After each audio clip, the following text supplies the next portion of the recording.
Hi everyone, I'm John Padron, Solutions Architect and CJIS Compliance Specialist at DSM. Welcome to the final video in our 4-part series on CJIS Compliance in the cloud.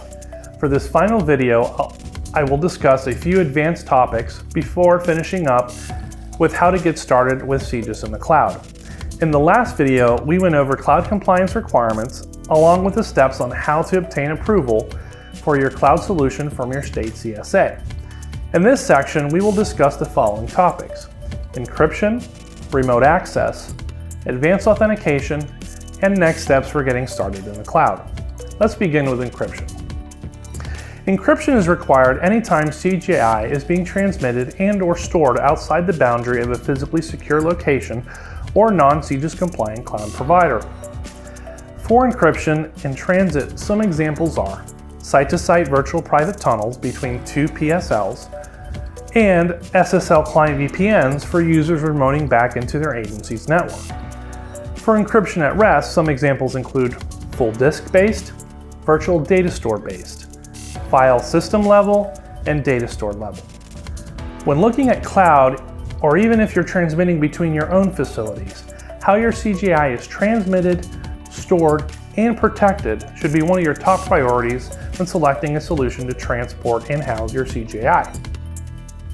So for any encryption solution to be CJIS compliant, make sure the vendor has a valid FIPS 140-2 certificate and certificate number for their product.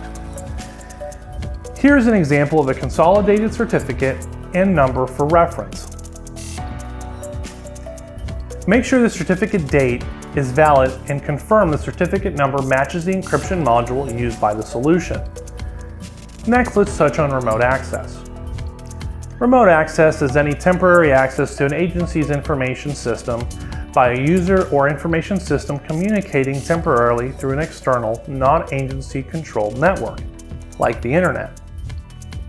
To allow access to CJIS systems or remote workers, criminal justice agencies must have automated tools to allow monitoring and control through managed access control points.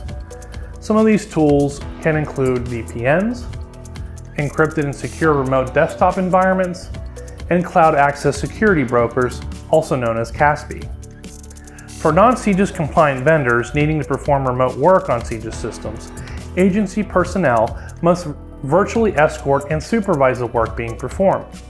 This leads us to the next topic, advanced authentication and when it's needed for remote access to CJI.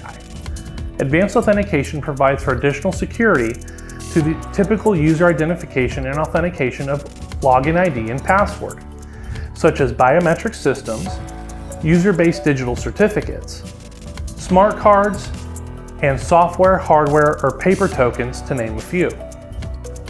Per CJIS policy, the requirement to use or not use advanced authentication is dependent upon the physical, personnel, and technical security controls associated with the user's location and whether CJI is accessed directly or indirectly. There are many factors involved when determining when advanced authentication is required. A good rule of thumb is advanced authentication is required anytime CJI is being accessed directly from outside a physically secure location. To help guide agencies, the CJIS policy does provide a decision tree, a flowchart, and use cases to determine if advanced authentication is necessary. So with all this information we have provided, you may be wondering what your next steps are in getting started with the CJIS Cloud. Well, DSM is a full-service CJIS compliant cloud service provider. With DSM being a lead agency-sponsored cloud service provider, we have the knowledge and experience to help guide you on your customized CJIS Cloud journey.